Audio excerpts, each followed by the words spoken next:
मनीषा एक आर्कियोलॉजिस्ट है।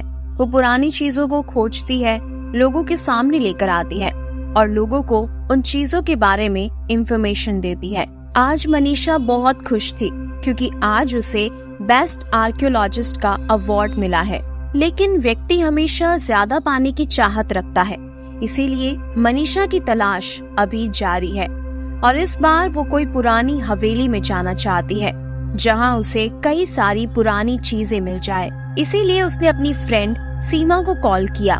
मनीषा सीमा से उसका हालचाल पूछती है और सीमा उसे बधाई देती है उसके बेस्ट आर्कियोलॉजिस्ट बनने के लिए और इस पर मनीषा उसे थैंक यू कहती है। फिर मनीषा उससे पूछती है, क्या तुम कोई पुरानी जगह के बारे में जानती हो जहाँ पर मुझे पुरानी चीजें मिल जाए जो कि मेरे काम की हो? थोड़ी देर सोचने के बाद सीमा उससे कहती है, जंगल के बीच में कोल्हापुर गांव के पास एक हवेली है। वहाँ पर अब कोई नहीं रहता। वहाँ पर तुम्हें कई सारी चीजें मिल जाएगी जो कि तुम्हारे काम की है। लेकिन मनीषा, मैंने सुना है कि वो हवेली बहुत खतरनाक है और वहाँ पर भूत प्रेतों का साया है। मनीषा सीमा की इस बात को सुनकर हंस देती है और उसे कहती है, ये सब कुछ नहीं होता, ये सब फालतू की बकवास है। वैसे मुझे उस हवेली के बारे में बताने के लिए थैंक यू। और इतना कहकर मनीषा कॉल डिस्कनेक्ट कर देती है।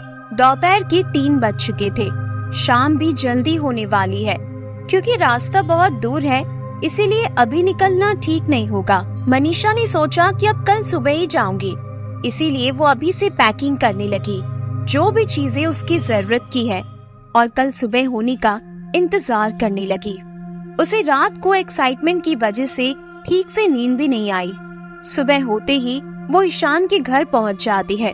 ईशान उसका मंगेतर है। मनीषा ईशान के घर का गेट खटखटाती है। ईशान दरवाजा खोलता है तो मनीषा को देखकर बहुत खुश हो जाता है। वो मनीषा को अपने घर के अंदर ले जाता है और उसे बैठने के लिए कहता है। फिर ईशान मनीषा से चाय और कॉफी पूछता है। मनीषा उसे कॉफी के लिए हाँ कर देती है। ईशान मनीषा के लिए कॉफी बना कर लाता है और मनीषा से पूछता है, आज तुम इतनी सुबह मेरे घर पर? कोई प्रॉब्लम तो नहीं है ना?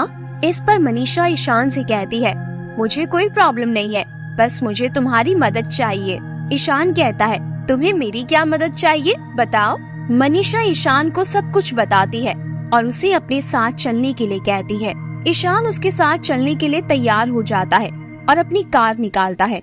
दोनों कार में बैठकर जंगल की ओर निकल जाते हैं। दोनों बहुत ज्यादा खुश थे, लेकिन शायद किस्मत को ये मंजूर नहीं था। उन्हें तो ये भी नहीं पता था कि उनकी जिंदगी में एक दर्दनाक हादसा होने वाला है और यहाँ से उनकी जिंदगी एक नया मोड़ लेने वाली है। ईशान और मनीषा जंगल में प्रवेश कर गए थे और हवेली पहुँचने से 2 किलोमीटर पहले ही उनकी गाड़ी खराब हो गई। ईशान और मनीषा अब गाड़ी से उतरते हैं। ईशान गाड़ी को चेक करता है, लेकिन उसे कुछ समझ नहीं आता। फिर मनीषा ईशान पर गुस्सा करने लगती है, तुम भी ना इस खटारा को लेकर क्यों आए? वो चारों ओर देखते हैं, लेकिन उन्हें कोई दिखाई नहीं देता। चारों तरफ सिर्फ सुनसान था। कुछ देर बाद वहाँ से एक साधुओं का झुंड निकलता है। ईशान और मनीषा साधुओं के पास आते हैं और उनसे उस हवेली का रास्ता पूछते हैं। उनमें से एक साधु कहता है, तुम वहाँ क्यों जाना चाहते हो बेटा? तभी मनीषा कहती है, हमें वहाँ पर कुछ काम है, हमें कुछ जानकारी चाहिए थी। तभी वो साधु कहते हैं, बेटा, जो भी इंसान एक बार वहाँ जाता है वो वापस कभी लौट कर नहीं आता। वो महल श्रापित है। वहाँ पर आज तक कई लोगों की मौत हो चुकी है। रात में उस महल से कई लोगों के चीखने, चिल्लाने और रोने की आवाजें आती है। वहाँ पर भूत प्रेतों का साया है बेटा, इसीलिए कई वर्षों से वो महल बंद है। तुम वहाँ ना जाओ तो ही अच्छा रहेगा। इतना कहकर वो सभी साधु वहाँ से निकल जाते हैं। मनीषा भूत प्रेतों में विश्वास नहीं रखती थी। वो ईशान से कहती है, चलो ना हवेली चलते हैं। ईशान को थोड़ा थोड़ा डर लगने लगा था। ईशान को उन साधुओं की बातें दिमाग में खटकने लगी थी, लेकिन वो मनीषा से कुछ भी नहीं कहता। दोनों कार को वहीं छोड़कर महल की ओर चलने लगते हैं। ईशान और मनीषा दोनों रात की लगभग 11 बजे हवेली पहुंचते हैं। ईशान चारों ओर देखता है, पर उसे अंधेरा और सनसनी के अलावा कुछ भी दिखाई नहीं देता। ईशान मनीषा के बैग में से टॉर्च निकालता है। फिर वो टॉर्च से देखने की कोशिश करता है, तो वो क्या देखता है कि महल की दीवारों पर कुछ ऐसे चित्र बने हुए हैं जिसे देखकर किसी का भी दिल दहल सकता है। उन चित्रों में एक व्यक्ति दूसरे व्यक्ति को बड़ी बेरहमी से मार रहा है। ये देखकर ईशान पूरी तरह से डर जाता है। ईशान मनीषा से लौटने के लिए कहता है, लेकिन मनीषा उसे मना कर देती है और कहती है, नहीं, पहले मैं अपना काम खत्म करूंगी, फिर चलेंगे।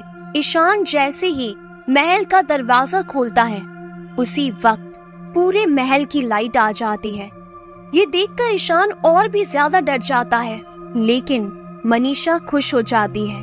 ईशान और मनीषा अब हवेली के अंदर जाने लगते हैं। तभी अचानक से तेज हवाएं चलने लगती है, चमगादड़ मंडराने लगते हैं। अब ईशान का शक धीरे धीरे यकीन में बदलने लगा था कि यहाँ पर कोई तो है जो दिखाई नहीं दे रहा। मनीषा उसकी बात नहीं मानेगी, इसीलिए ईशान ने मनीषा से कुछ भी नहीं कहा। मनीषा अंदर से उस हवेली को देखने के लिए बहुत एक्साइटेड थी, जिससे उसने बाहर की इन सारी हलचल पर कोई ध्यान ही नहीं दिया और इन सब चीजों को अनदेखा कर दिया। ईशान और मनीषा महल के प्रवेश द्वार पर पहुंचते हैं। वहाँ पर ताला लगा हुआ था।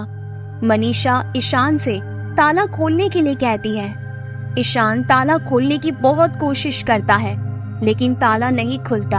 अब मनीषा भी ताला खोलने की कोशिश करने लगी, लेकिन वो ताला खुल ही नहीं रहा था। इसीलिए अब दोनों निराश होकर वहाँ से वापस लौटने लगते हैं। अब ईशान ने एक सुकून की गहरी सांस ली, क्योंकि उसे यहाँ पर बहुत अजीब लग रहा था। वो यहाँ ज्यादा देर वैसे भी नहीं रुकना चाहता था, लेकिन मनीषा अब बहुत दुखी हो गई थी।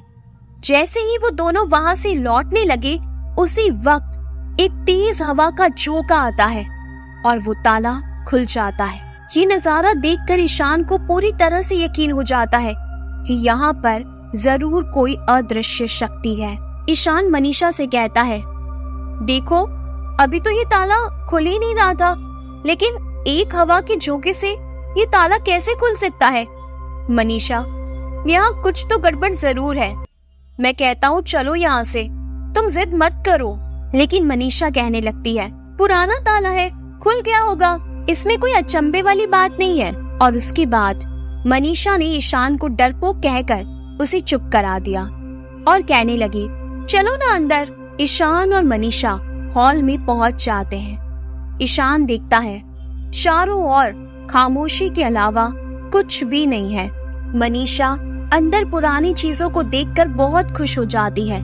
मनीषा ने उन चीजों के बारे में और अधिक जानना चाहा और उनकी तस्वीरें अपने कैमरे में कैद कर ली। उस वक्त ईशान हवेली में चारों ओर अपनी नजरें घुमा रहा था।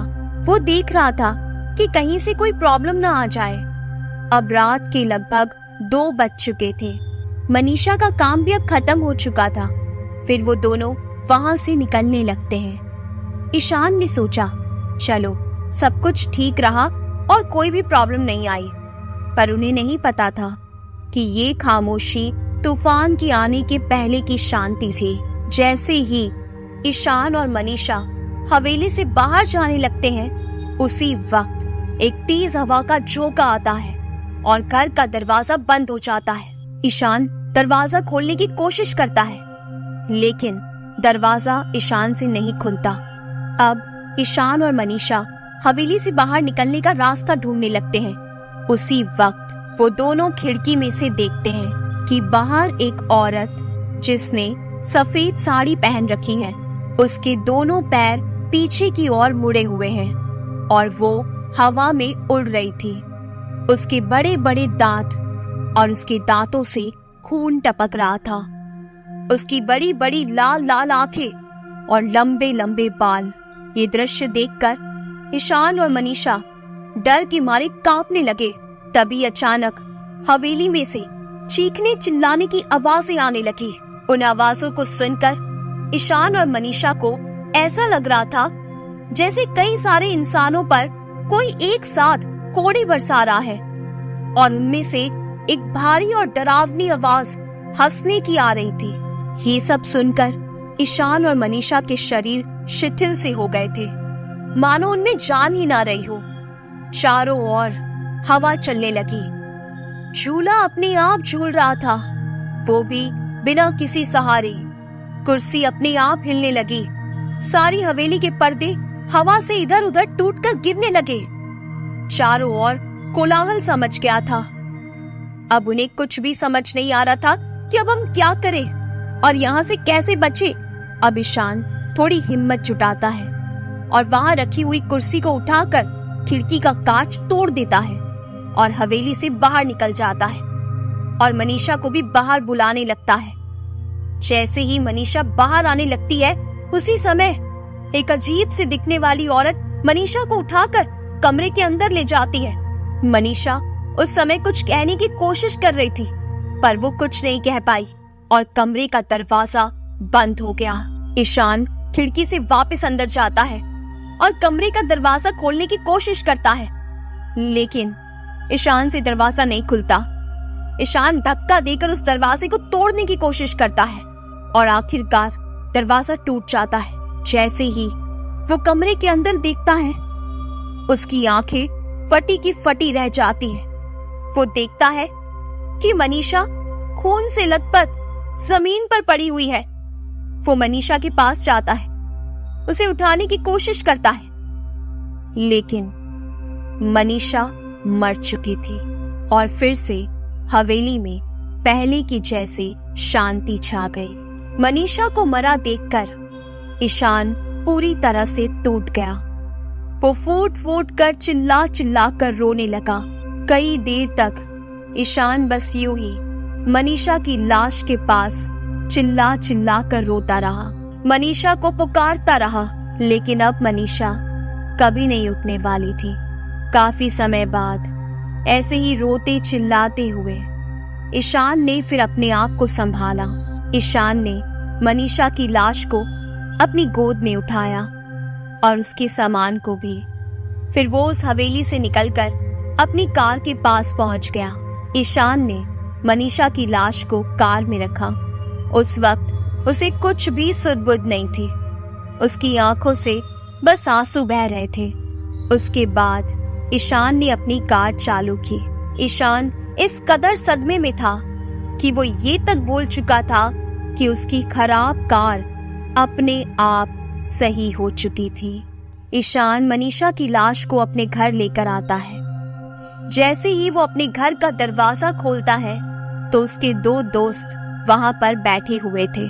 ईशान की गोद में मनीषा की खून से सनी लाश को देखकर उसके दोनों दोस्तों को धक्का सा लग जाता है। ईशान, जो कि अब सदमे में था, उसकी आंखों से बस आंसू बह रहे थे। उसे कोई सुध-बुध नहीं थी। वो बस अब एक जिंदा लाश था। वो घर के अंदर आता है और मनीषा की लाश को सोफे पर रख देता है और उसी के पास उसका हाथ पकड़कर बैठ जाता है। उसके दोनों दोस्तों को कुछ समझ नहीं आता कि आखिर ये सब क्या हो रहा है। वो ईशान से पूछते हैं, क्या हुआ मनीषा को? कहाँ गए थे तुम लोग? लेकिन ईशान अपनी सुध-बुध खो चुका था। वो बस शांत बैठा था। उसकी आंखों में सिर्फ आंसू थे और होठों पर चुप्पी।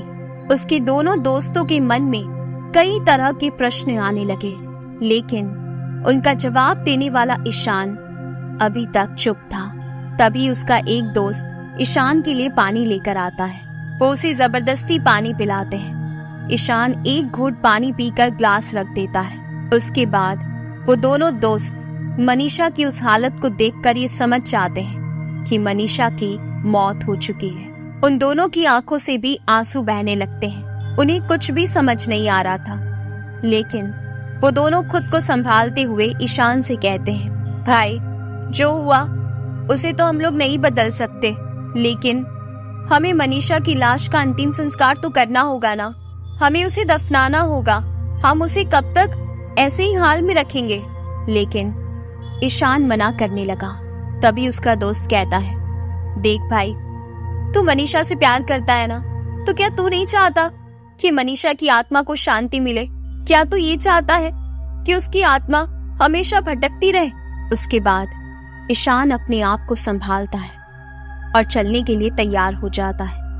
ईशान मनीषा की लाश को गोद में उठाकर अपनी कार तक ले जाता है और उसी कार में रख देता है।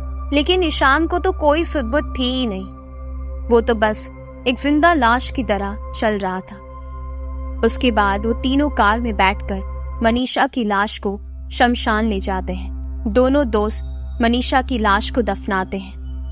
ये देखकर ईशान जमीन पर घुटनों के बल गिर पड़ता है और जोर जोर से रोने लगता है। ईशान काफी देर तक बस यूं ही रोता रहता है। उसके बाद उसके दोनों दोस्त उसे घर लेकर आते हैं। ईशान बस सदमे में खामोश बैठा था और उसकी आंखों से आंसू बहते जा रहे थे। तभी अचानक ईशान अपने उन दोनों दोस्तों से कहता है, अब तुम लोग चले जाओ यहाँ से, मुझे अकेले रहना है। और इतना कहकर ईशान अपने कमरे में चला जाता है। लेकिन उसके दोनों दोस्तों को पता था कि ईशान के लिए इस दुख को झेलना बहुत मुश्किल है। वो सदमे में है, उसे अकेला छोड़ना ठीक नहीं होगा, इसीलिए वो दोनों वहीं रुक जाते हैं। काफी समय बाद ईशान के दोनों दोस्त उसके लिए खाना लेकर उसके कमरे में जाते हैं। वो देखते हैं कि ईशान अपने बेड पर सो रहा था। वो सोचते हैं कि शायद इसे रोते रोते नींद आ गई होगी। तभी वो उसके पास जाकर देखते हैं और उन्हें पता चलता है कि ईशान की भी मौत हो चुकी है। ईशान मनीषा को खोने का सदमा बर्दाश्त नहीं कर पाया और हो सकता है कि वो आत्मा ही जिसने मनीषा को मारा, उसी ने ईशान को भी मार दिया हो। ईशान मनीषा के सदमे की वजह से मरा या फिर उस प्रेत आत्मा की वजह से, ये तो बस एक रहस्य ही रह गया जो ईशान की मौत के साथ ही चला गया। मनीषा की एक जिद ने ईशान और मनीषा दोनों की जिंदगी को हमेशा हमेशा के लिए खत्म कर दिया। काश मनीषा उन साधुओं की बात मान जाती, अपनी दोस्त सीमा की बात मान जाती, अपने मंगेतर ईशान की बात मान जाती, तो शायद आज ईशान और मनीषा दोनों जिंदा होते। कैसी लगी आपको ये कहानी? मुझे कमेंट करके जरूर बताइएगा। अगर आपको मेरी कहानियाँ पसंद आती हैं तो मेरे चैनल को जरूर सब्सक्राइब कीजिए। आपका एक सब्सक्राइब मुझे बहुत ज्यादा सपोर्ट करेगा। चलिए अब सुनते हैं हमारी अगली भूतिया कहानी। शाम के 5 बज चुके थे। ट्रेन लेट थी। वैसे तो ट्रेन 4 बजे तक स्टेशन पर पहुंच जाती थी, लेकिन आज बारिश की वजह से ट्रेन पूरा 1 घंटा लेट थी और अभी भी ट्रेन का कुछ अता पता नहीं था। इंतजार करते करते 1 घंटा हो चुका था। सर्दियों का मौसम था, दिन छोटे और रात लंबी। यही वजह थी कि अभी 5 बजे थे, लेकिन रात सी हो गई थी। मैंने टिकट ली और वेटिंग रूम में बैठ गई। वेटिंग रूम में सिर्फ एक औरत, 2 आदमी और एक 6 से 7 साल का बच्चा था। उनमें से एक औरत, आदमी और बच्चा फैमिली थी, जबकि एक आदमी अकेला सफर कर रहा था। वो देखने में 45 से 50 साल का लग रहा था। अचानक से बहुत तेज बारिश होने लगी। अंधेरा और सर्दी बढ़ती जा रही थी। मुसाफरी करने वाले लोग बहुत कम थे, और क्यों ना होते। इस तरह के मौसम में आखिर कौन सफर करता है? मैं भी नहीं करती अगर मेरी मजबूरी ना होती। मेरी नानी बहुत बीमार थी और सबका कहना था कि शायद वो अपनी आखिरी सांसें ले रही है। बस यही वजह थी कि मैं सुबह होने का इंतजार ना करके ऑफिस से आते ही थोड़ी सी पैकिंग करके स्टेशन आ गई थी। रास्ते में ही थोड़ी थोड़ी बारिश शुरू हो गई थी, लेकिन फिर भी मैं वापस नहीं गई। शायद अपनों का प्यार हमें खींच लाता है। अब 5:30 बज चुके थे, लेकिन ट्रेन आने का नाम ही नहीं ले रही थी। बारी बारी से वो दोनों आदमी ट्रेन के बारे में पूछ कर आए थे, लेकिन उनका कहना था कि बारिश की वजह से ट्रेन लेट है और 15 मिनट में पहुंच जाएगी। लेकिन तभी अचानक वेटिंग रूम में एक बूढ़ा आदमी आया। उसने गरम चादर ली हुई थी, लेकिन वो बिल्कुल भी गीला नहीं हुआ था। ये देखकर मुझे बहुत हैरानी हुई कि इतनी बारिश में वो गीला कैसे नहीं हुआ। वो सामने की बेंच पर जाकर बैठ गया। मैं 5 मिनट तक बस उसे ही देखती रही, लेकिन उसका चेहरा मुझे सही से नजर नहीं आ रहा था। उसका चेहरा चद्दर में छिपा हुआ था। 10 मिनट के बाद हमें ट्रेन की आवाज आई। हम सब उठकर बाहर की तरफ गए। ट्रेन स्टेशन पर पहुंच गई थी। हम बारिश से बचते हुए ट्रेन में बैठ गए। ट्रेन में कुछ ज्यादा लोग नहीं थे। मैं एक तरफ खिड़की के पास बैठ गई। मैंने जब पीछे मुड़ के देखा तो मुझे वो बाबा कहीं नजर नहीं आए। पता नहीं क्यों मेरा दिमाग बार बार उनके बारे में सोचने पर मजबूर हो रहा था। ट्रेन चल पड़ी। मैं शांति से अपनी जगह बैठ गई और कब मेरी आंख लग गई मुझे पता ही नहीं चला।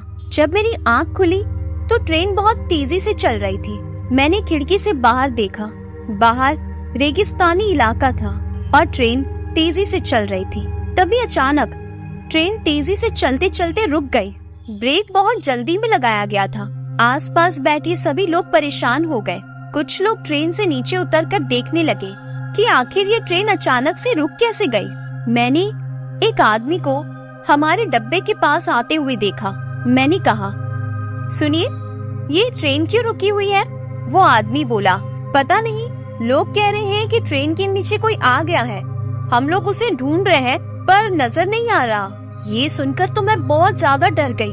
मेरे डब्बे में कुछ दूर एक औरत बैठी हुई थी। उस औरत ने मुझसे कहा, बेटी क्या हुआ, ट्रेन क्यों रुकी हुई है? मैंने उन्हें सब कुछ बताया। वो भी बहुत ज्यादा डर गई। पूरी ट्रेन में एक डर का माहौल बन गया था। सब डर के मारे बैठे थे। तभी अचानक मेरे सामने वही बूढ़ा आदमी आकर बैठ गया और उस बाबा ने कहा, कोई नहीं आया है ट्रेन के नीचे। मैंने कहा, बाबा सब कह रहे हैं कि कोई तो आ गया है ट्रेन के नीचे, फिर आप ऐसा क्यों कह रहे हो कि कोई नहीं आया? तभी वो बाबा बोले, ये सब मिले हुए हैं, ड्रामा करते हैं। मैंने कहा, कौन कर रहा है ड्रामा? बाबा ने कहा, कुछ साल पहले न जाने क्यों जैसे ही बाबा ने बोलना शुरू किया ट्रेन की लाइट्स कम हो गई और अब बस वो बाबा बैठे हुए नजर नहीं आ रहे थे, लेकिन उनकी आवाज सुनाई दे रही थी। तभी उन्होंने कहना शुरू किया, कुछ साल पहले की बात है, तब ये इलाका ऐसे ही वीरान था। यहाँ से कुछ दूर एक गांव था। वहाँ एक बूढ़ा बाबा, उसकी बीवी और एक बेटा था। वो बहुत गरीब आदमी था। उसने अपनी गरीबी खत्म करने के लिए अपने बेटे को शहर पढ़ने के लिए भेज दिया। उसने बहुत सारे लोगों से पैसे उधार लिए और अपने बेटे को शहर भेजा। उसके बाद वो दिन रात मेहनत करता। फिर अपने बेटे के बारे में सोचकर वो अपनी सारी थकान भूल जाता। वो दिन रात यही सोचता रहता था कि अब अच्छे दिन आ जाएंगे। एक रात उसके पास एक 30 साल का लड़का आया। वो उसके घर में आया और उसे कहने लगा कि उसका बेटा शहर में जेल में है और वहाँ जाकर वो मुजरिम बन गया है। लेकिन उसने उस बूढ़े आदमी से कहा कि अब आपका बेटा जेल से भाग गया है और सब लोगों को लगता है कि वो भागकर यहाँ अपने घर आया है। सब लोग उसे ढूंढते हुए यहाँ आ रहे हैं। वो आपकी बात नहीं मानेंगे कि आपका बेटा यहाँ नहीं है और आपको और आपकी बीवी को जान से मार देंगे। इसीलिए मैं यहाँ आया हूँ ताकि मैं यहाँ से आपको भगा सकूं। जल्दी करिए, टाइम नहीं है। वो लोग बहुत जल्द यहाँ पहुँच जाएंगे। हमें जल्दी करनी होगी। वो बूढ़ा आदमी अपनी बीवी के पास भागता हुआ आया और उसे सब कुछ बता दिया। वो बेचारी तो ये सुनकर अपने आप को संभाल ही नहीं पाई। उसने फिर भी अपनी बीवी का हाथ पकड़ा और उस लड़के के साथ वहाँ से भागने लगा। वो दोनों वहाँ से भाग रहे थे, लेकिन भागते भागते उस बूढ़े आदमी की पत्नी थक गई और वो वहीं बैठ गई। वहाँ से कुछ ही दूर पर उसकी बहन का घर था। उसने अपनी बीवी को वहाँ छोड़ दिया और खुद भागने लगा। वो बुरी तरह से भाग रहा था और भागते भागते वो अपने गांव से बहुत दूर आ गया। वो ट्रेन की पटरियों के साथ साथ भाग रहा था। उसे ट्रेन की आवाज सुनाई दी।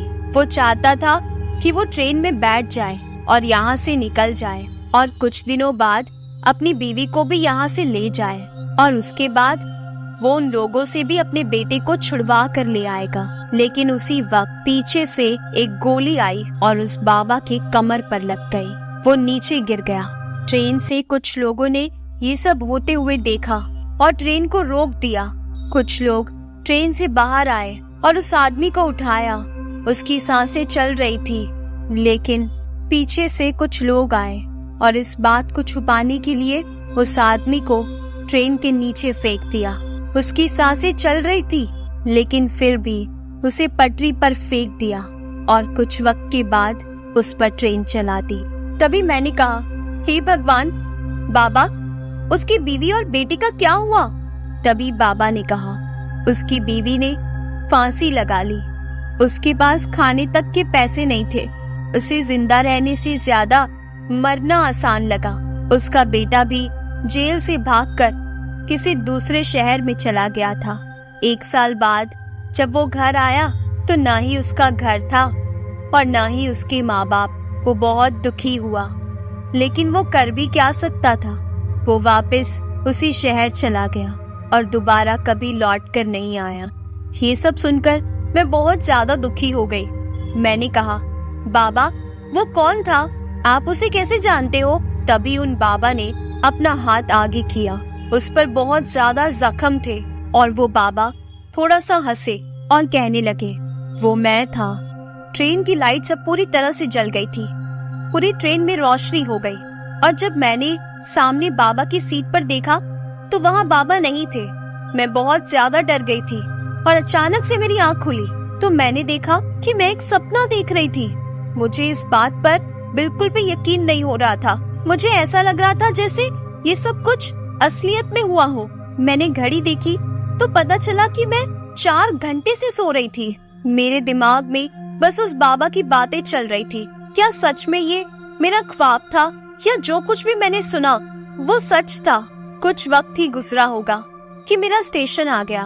मैं ट्रेन से नीचे उतर गई। मैंने स्टेशन से बाहर निकलते हुए देखा तो वो बाबा मेरे सामने से गुजरे और उनका हाथ बिल्कुल वैसा ही था, जख्मों से भरा हुआ, जैसे मैंने अपने सपने में देखा था।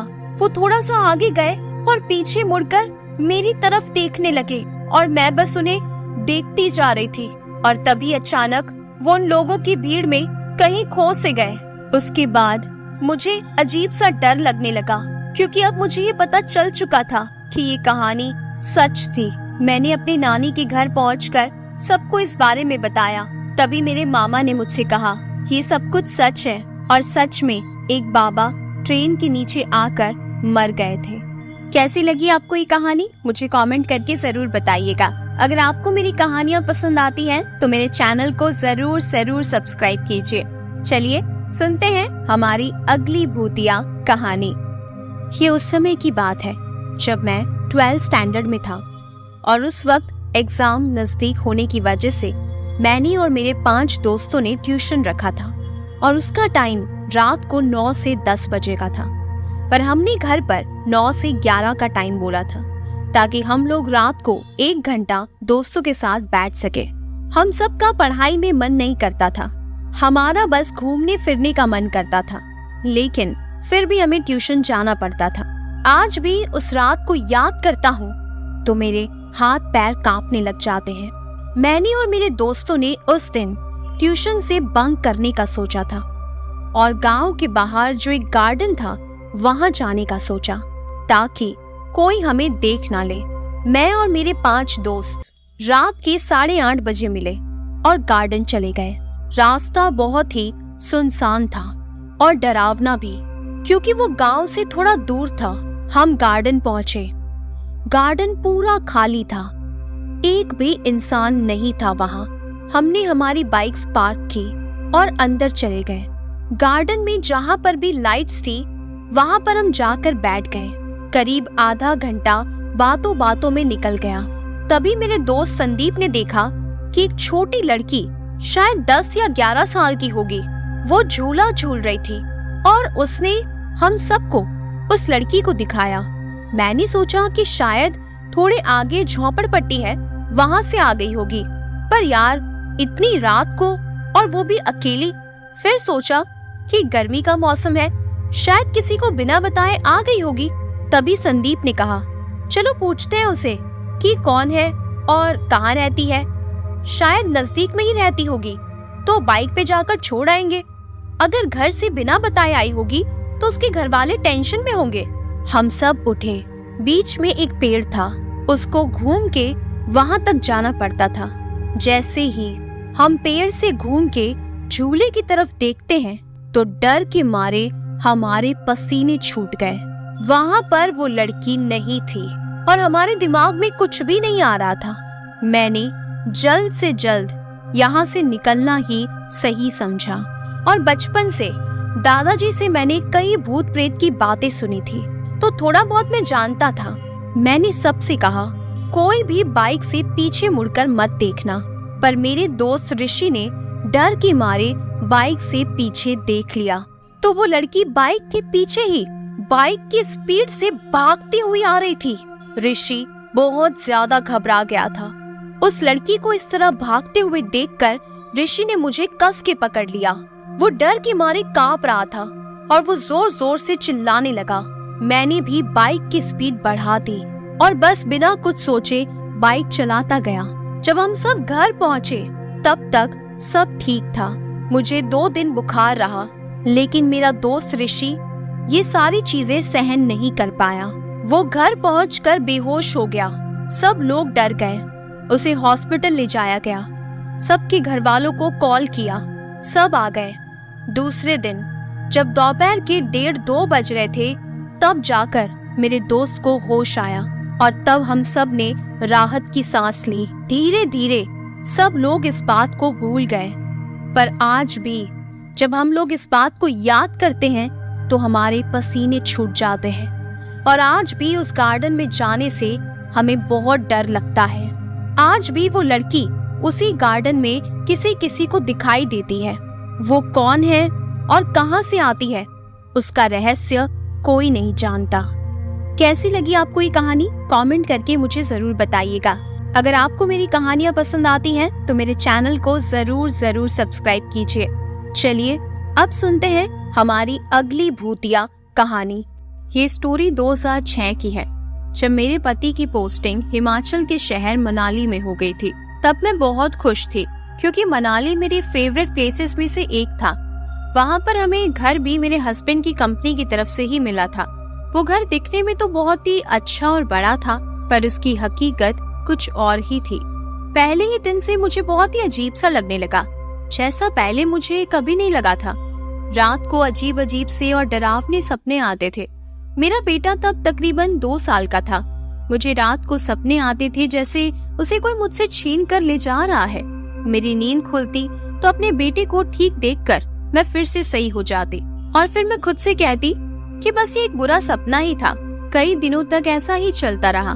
फिर मैंने एक दिन अपने पति से इस बारे में बात की तो मेरे पति ने कहा कि नई जगह है, शायद इसलिए ऐसा हो रहा है, तुम इसे सीरियसली मत लो। मैंने अपने आप को किसी न किसी तरह से संभाला, पर ये सिलसिला खत्म ही नहीं हो रहा था, बल्कि बढ़ता ही जा रहा था। वो साया जो मुझे रात को सपने में दिखता था, उसकी शक्ल और ज्यादा साफ दिखने लगी थी। धीरे धीरे मुझे पता चला कि वो कोई औरत थी। मुझे आज भी उसकी शक्ल बहुत अच्छी तरह से याद है। रात को मुझे नींद कम आती थी और सुबह मेरा सिर बहुत ज्यादा दर्द करता था, इसीलिए मुझे दिन में नींद आ जाती थी और मैं अपने बेटे का ठीक ढंग से ख्याल नहीं रख पा रही थी। ये अजीब बातें फिर और बढ़ने लगी जब मैं अपने बेटे को अपने गोद में उठाती तो वो रोने लग जाता और मुझसे अलग होते ही चुप हो जाता। मुझे ऐसा लग रहा था जैसे वो मुझसे नफरत करने लगा है, और एक माँ के लिए इससे बड़ी दुख की बात और क्या हो सकती है। फिर मैंने ये बात अपने पति को बताई। जब वो शाम को ऑफिस से घर आए, अगले दिन हम अपने बेटे को लेकर डॉक्टर के पास गए तो डॉक्टर ने बोला कि इसे थोड़ा सा बुखार है, शायद इसीलिए ये ऐसा कर रहा है। और फिर एक दिन तो मैं चौंक गई जब मैंने अपने बेटे को अकेले हंसते हुए देखा। ऐसा लग रहा था जैसे वो किसी के साथ खेल रहा हो। मैं डर गई और उसे उठाकर बाहर ले गई। मेरा वहाँ रहना अब बहुत ही मुश्किल हो गया था। मैं और ज्यादा दिन वहाँ नहीं रहना चाहती थी और उसी दिन मैंने अपने पति से कहा कि वो अपनी कंपनी से कोई और घर अरेंज करने की बात करे, या तो फिर हम खुद ही कोई घर रेंट पर ले लेते हैं। मैं अब यहाँ पर और नहीं रह सकती। लेकिन मेरे पति को कंपनी के काम से 1 वीक के लिए गोवा जाना था और उन्होंने मुझसे कहा कि मैं किसी न किसी तरह से कुछ दिन यहाँ पर और काट लूं और उनके आते ही हम नया घर अरेंज कर लेंगे। मेरे ना चाहते हुए भी मेरे पति चले गए। मैं ये सोच सोच कर डरी रहती थी कि मैं इतने दिन कैसे रहूंगी। अपने आप को मैंने किसी न किसी तरह संभाला, क्योंकि तब मुझे ये नहीं पता था कि अगले 7 दिनों तक मेरे साथ क्या क्या होने वाला है। और मेरी इस बुरे समय की शुरुआत अगले दिन से ही हो गई थी, जब मेरी काम वाली ने भी काम करने से मना कर दिया। जब मैंने उससे रीजन पूछा तो उसने कहा कि मैं इस घर में ज्यादा दिन नहीं रह सकती। अगर मैं यहाँ ज्यादा दिन रही तो मैं पागल हो जाऊंगी। अब मैं अपनी 2 साल के बेटे के साथ अकेली उस घर में रह गई थी। उस रात मुझे फिर से वही सपना आया कि कोई भयंकर से दिखने वाली औरत ने फिर से मेरे बेटे को उठाकर मुझसे दूर कर दिया है और वो मेरे बेटे को ले जा रही है। जब मेरी आंखें खुली तो मुझे पता चला कि वो सिर्फ एक सपना था। जैसे रोज मैं बुरा सपना देखती थी, वैसे रोज की तरह ही बस वो एक सपना था। लेकिन जब मैंने अपने आसपास देखा तो मेरा बेटा वहाँ नहीं था, वो मेरे साथ नहीं था। ये देखकर मैं परेशान हो गई और उसे जोर जोर से आवाज देकर ढूंढने लगी। वो मेरे रूम में नहीं था। मैं बहुत परेशान हो रही थी और जोर जोर से रोने लग गई। मेरे बेटे को ढूंढते ढूंढते मैं बाहर गई तो मेरे रोंगटे खड़े हो गए। वो घर के बाहर आंगन में खेल रहा था।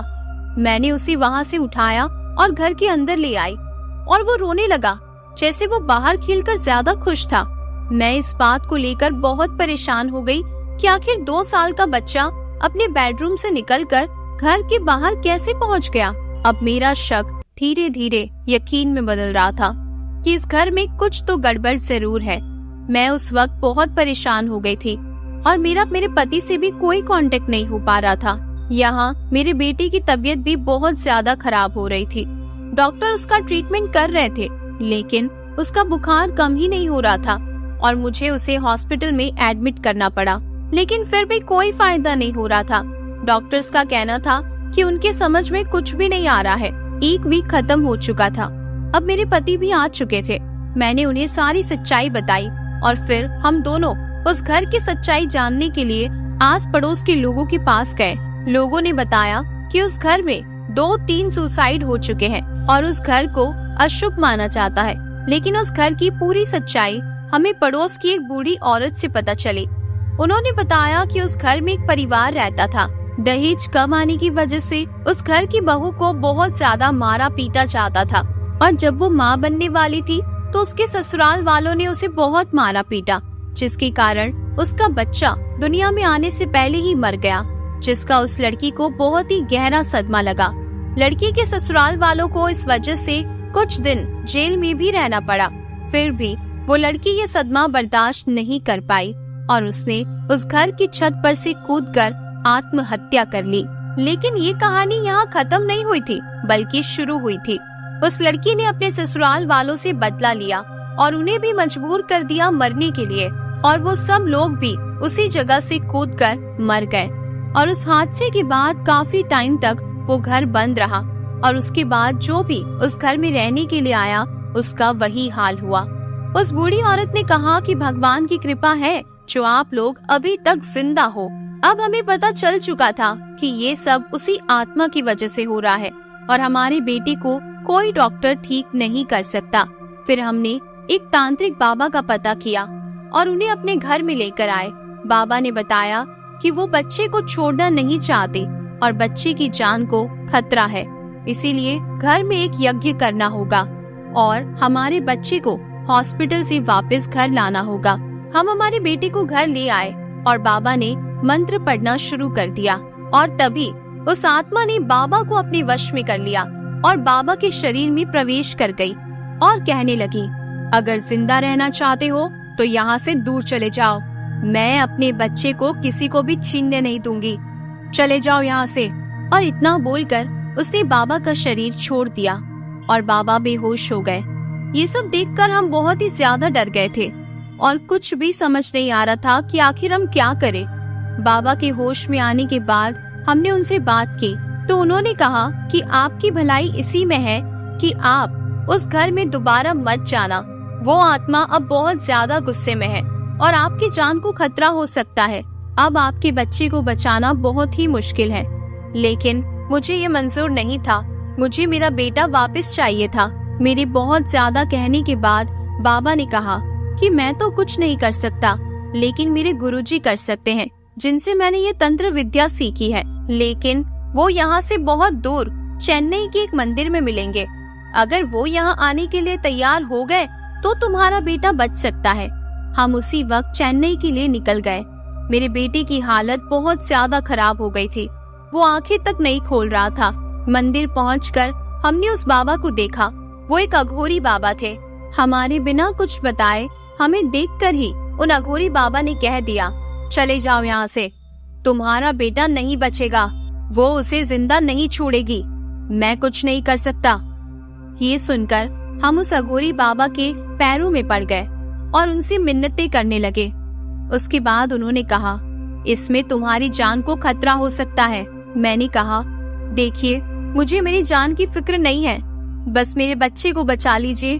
बाबा फिर हमारे साथ चल पड़े। मनाली पहुंचकर हम उस घर में गए। बाबा ने जाकर एक कमरे में मेरे बेटे को अपने पास बिठा लिया और मुझे अपने सामने बिठा दिया और मेरे पति को घर से बाहर रहने के लिए कह दिया और मंत्र पढ़ना शुरू कर दिया। लेकिन तभी अचानक से अजीब अजीब और भयानक आवाजें आने लगी। तब मुझे डर तो बहुत लग रहा था, लेकिन अपने बच्चे की जिंदगी बचाने की जिद मुझे हौसला दे रही थी। फिर बाबा ने अपनी और मेरे बेटे के आसपास एक लाइन खींच दी और मंत्र पढ़ना जारी रखा। और तब एक साया मेरे सामने आकर खड़ा हो गया, जिसे मैं हर रोज अपने सपने में देखती थी। बाबा ने उसे कहा, चली जाओ यहाँ से, वरना तुम्हारे साथ बहुत बुरा होगा। फिर उस आत्मा ने कहा, ये बच्चा मेरा है और मैं इसे अपने पास ही रखूंगी। फिर बाबा ने अपने मंत्र और तेजी से पढ़ना शुरू कर दिया। बाबा ने मुझसे कहा, अपने बेटे का सर दोनों हाथों से पकड़ लो। अगर इस विधि के दौरान तुम्हारा हाथ छूट गया तो तुम्हारा बेटा और तुम दोनों को मैं नहीं बचा पाऊंगा। मैंने अपने बेटे को उसके सर से पकड़ लिया और इस विधि के दौरान मुझे ऐसा लग रहा था जैसे मेरा कोई हाथ खींच रहा हो, पर मैंने अपने बेटे को नहीं छोड़ा।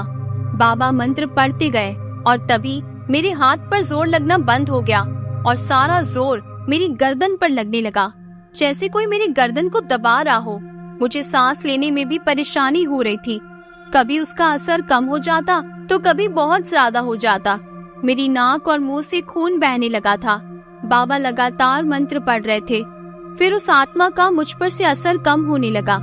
बाबा ने उसे एक मटके में कैद किया और उस मटके को बांधकर मेरे पति को दे दिया और मेरे पति से कहा कि जाओ, इसे नदी में बहा कर आ जाओ। मेरे पति ने उस मटके को नदी में बहा दिया। मुझे कुछ दिनों तक हॉस्पिटल में रहना पड़ा और मेरा बेटा भी कुछ दिनों बाद ठीक हो गया।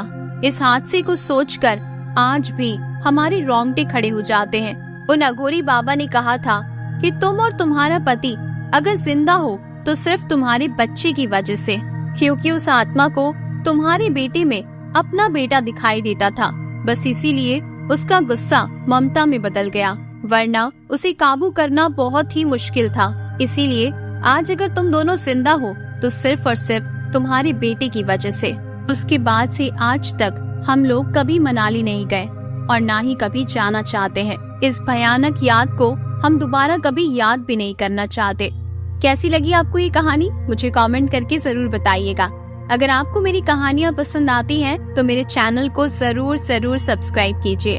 आपका एक सब्सक्राइब मुझे बहुत बहुत ज्यादा सपोर्ट करेगा। चलिए अब सुनते हैं हमारी अगली भूतिया कहानी।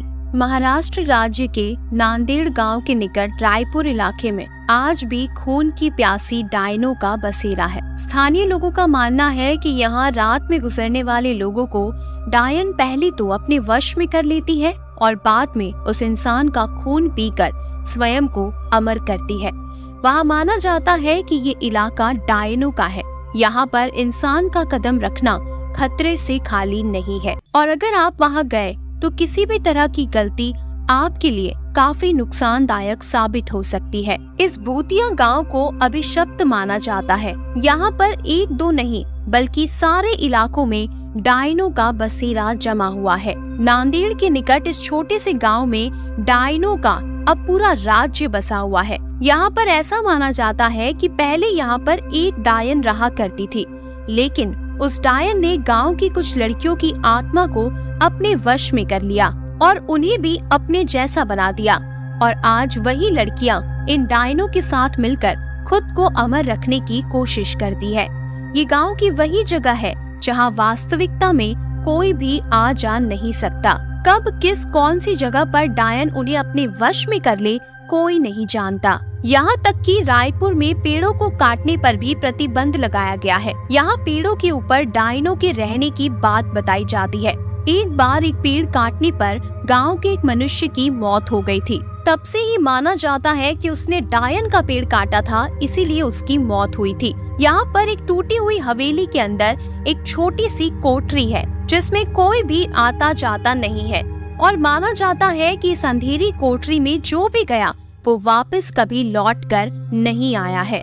16 लोगों की मौत की गवाह इस भूतिया कोठरी को यहाँ के प्रशासन ने भी सील कर दिया है। डायनों को अपने वश में करने के लिए यहाँ पर कई तांत्रिकों ने अपनी पूरी शक्ति लगा दी, लेकिन इस बीच 5-6 तांत्रिकों की भी मौत हो गई, जिसके बाद तांत्रिक भी यहाँ की डायनों को अपने वश में करने से घबराने लगे। कहा जाता है कि गांव में हर अमावस्या और पूर्णिमा की रात को कोई भी बाहर नहीं निकलता। हालांकि ये काफी पुरानी बात है। अब लोग अपने घरों को अच्छे से बंद करके घरों में रहते हैं। गांव के कुछ लोगों ने ये अनुभव किया है कि अक्सर रास्ते में चलते वक्त उन्हें अजीबोगरीब आवाजें सुनाई देती है, लेकिन पीछे मुड़ने पर वहाँ कोई नहीं होता। गांव के रंजीत नाम के एक व्यक्ति ने तो अपनी बाइक पर एक डायन को लिफ्ट तक दे दी थी। काफी लंबा रास्ता तय करने के बाद उसे ये एहसास हुआ कि उसके पीछे कोई बैठा हुआ है, पर जब उसने पीछे मुड़कर देखा तो वहाँ पर कोई भी नहीं था।